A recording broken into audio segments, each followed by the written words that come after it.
Tigahan nga po siya. Dahil kasi FPJ nito lapit ng araw ng mga kalibre 45. Tapos sa mga kasi yung Fernando po, ang totoo nito, ang tatay ko, namatay yung tatay ko 1955, ay 1958. Ang double ni Fernando po Sr., yung tatay ko, yung Jose Lapid. Pagkatapos, maaga namatay yung tatay ko, nagkasakit.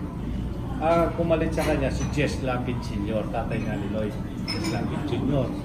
Siya pumalit na tumobol din yung tatay ko kay Fernando po Jr., kay FPJ, bago mamatay. Ang pinalit ng tatay, pumalit sa tatay ko si Jess Lapid Sr. Tapos nagkadugtong-dugtong na nga, yun. Kaya nasasabi ko, walang Lapid sa pelikula kung hindi kay Fernando po Junior, AFPJ. Kaya nandito kami mga Lapid, pati kay Jess Lapid Sr. Siya kasi ang nagdala sa akin. Siya nagbigay ng break kay Jess Lapid yung buntok sa Sierra Madre.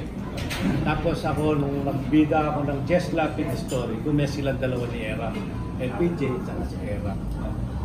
Na sa pelikula. Dahil sabihin, kaibigan, pagkada naman ni Jess Lapid Sr.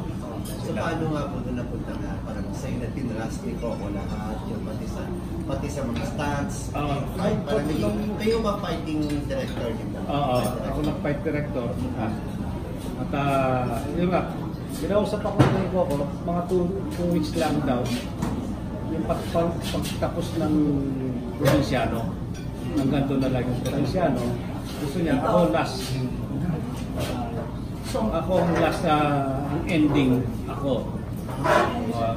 Nung naumpisahan namin, yung next year. Siguro medyo nagustuhan yung team namin ni Coco. Kaya na-extend ito, almost 2 years ako dito. Siguro hindi pumasok ng election, nandiyan pa rin ako sa probinsya. Saka masaya-masaya kami, magkakapatid. Kasi Coco parang anak ko na rin yan eh. Kaya yung nalalaman ko, na bilang Lito Lapid, at nalalaman kong style ni FPJ.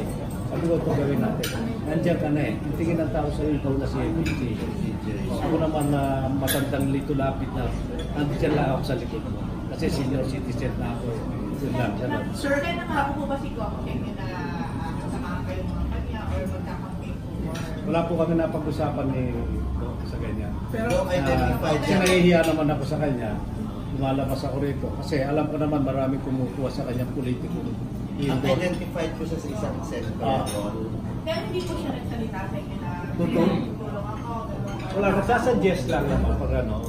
Pero minsan hindi ko binuksan sa kanya na tulungan niya ako. Pero yun nga po, knowing Coco rin po, tapos yung closeness yung dalawa, maraming nag-expect po na one of these days susurpresahin daw po kayo. Ay, salamat naman. So kayo po, bigyan din po kayong naisip. Pero hindi ko kayo humingi ng... Hindi. Alam ko naman si Coco kasi matulungin niya sa mga, lalong-lalo sa mga nangangailangan. Nakikita niyo naman po yung lumalabas ngayon sa mga biglang papasok na lang sa FPJ, biglang yung nakita, umiiyak, nawala ng pera, ganyan. Biglang ilalabas niya, kinukuha niya. Bukas ang puso niya sa ganyan. Kaya medyo pag nakikita ko siya, minsan nakikita ko si Mario doon na dinadala niya. Ayoko na lang banggitin ko sino yung interview mo doon na pag may naparoon siyang umiiyak, na wala na raw sila, ganyan, na nahirap. Mga nalaos na. Kamukha ko, nawala rin ako sa pelikula na almost 10 years, 20 years na hindi na rin ako gumawa dahil nakapasok na ako sa politika. Isa na rin ako natulungan, kamukha kayo, na parang nagising yung karir ko bilang artista. Nandiyan pa pala yung mga luma akong fans ng araw. Mga lolo na rin na kamukha ko. Ayun, nandiyan lang, sumusuporta pa sila. Nagpapasalamat ako sa lahat sa kanila. Pag nanonood mo kami ng TV sa gabi, unang TV Patrol, of course, nandun si dating Vice President Nons de Castro. And then manonood kami ng Provinciano, nandun naman kayo.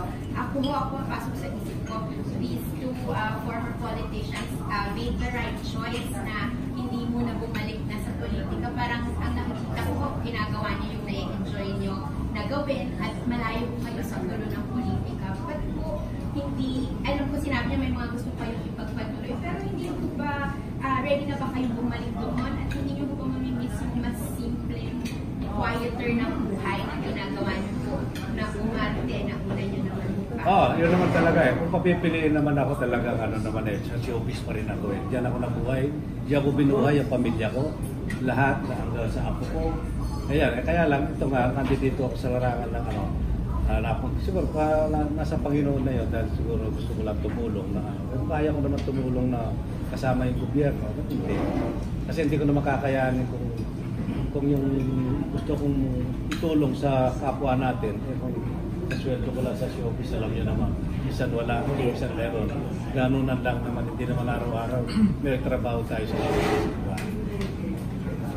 Sir, sa paglilibot nyo, no, motorcade kayo,